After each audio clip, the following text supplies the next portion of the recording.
اب P T I کی قیادت نے آپ دیکھ لیں بہت بڑا دھچکا دیا عمران خان صاحب کو، کیونکہ ان کو تھا کہ جو جتنی قیادت ہے یہ ڈی چوک کی طرف پہنچے گی، مگر خان صاحب کے اڈیالہ کے اندر نظر بندی کے بعد اب خان صاحب ادھر ہیں بھی کہ نہیں ہیں یہ تو بعد کی بات ہے، ابھی تک کسی کو رسائی ممکن نہیں ہوئی، ان کی بہنوں کو بھی بند کیا گیا ہے، اس کے علاوہ جتنی بھی پی ٹی آئی کی قیادت ہے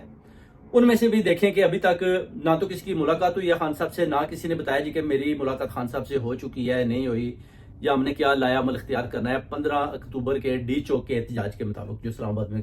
کیا جا رہا ہے۔ اب عوام کو پیغام دیا جا رہا ہے کہ آپ ادھر پہنچے، اس کے علاوہ 8 بجے جو قافلہ نکلنا تھا خیبر پختونخوا کی طرف سے، بہت بڑا قافلہ،